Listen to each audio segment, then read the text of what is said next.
And Faith Time is a weekly conversation on matters of faith. And joining us this morning is Candace Crefu with the Center for Spiritual Living in Mobile. Thank you for joining us this morning, Candace. My pleasure. Glad to be here again. Now, we wanted to talk about something. We were trying to figure out a topic, and you suggested staying sane in an insane world.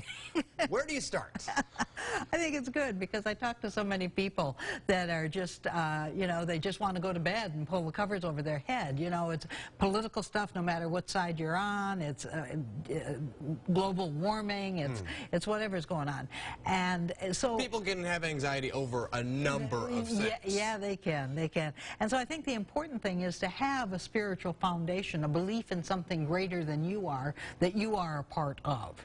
And so with that foundation, what I do and what we teach is that God is all there is, and that God indwells each and every person, even the ones I don't like.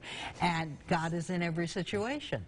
And whether you call it God's divine intelligence, whatever it is, it's there. There's not an outside entity, an outside evil that is causing something. It's God only. So if God is the only thing, then all the qualities of God are within me. If God is everywhere present, equally present everywhere, then God is in me, operating through me, as me. And so I have all of those qualities. So it's not me pushing the river and feeling overwhelmed. If I can tap into that God self, I know I have the resources to stand up and make a difference in the world. So what are some of the best ways a person can stay centered and composed when anxiety and fear can kind of creep into your head and steal somebody's joy? I think one of the things is always, when you're in the middle of it and when you're in it and feeling overwhelmed, to try and bring your attention, the minute that you know what's going on in your mind, bring it back to God is all there is and I'm part of that wholeness. Then that may lead me into meditation, which is, for me, it's very simple. I just do the Father and I are one, the Father and I are one, or God is I am, looking for the quality that I'm looking for, or then that may lead me to action.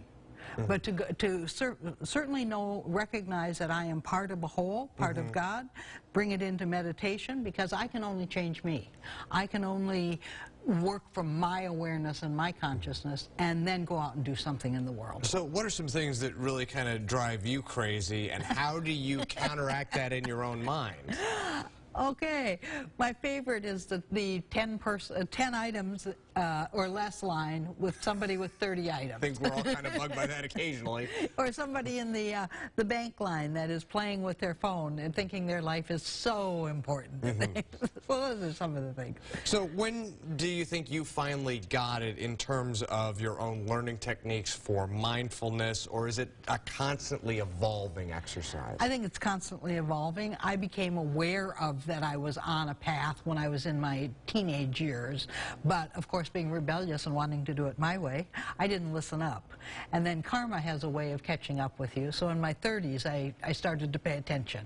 And I've been evolving and evolving and evolving. But we're peeling an onion. And as Joseph Campbell said, everybody has to peel their own onion, and there's going to be some tears. I was just about to say that. There's got to be some tears in there somewhere. Yeah. Candace Crefu with the Center for Spiritual Living in Mobile. Thank you for joining us for this edition of Faith Time. Oh, my pleasure. And News 5 this morning will continue after the break.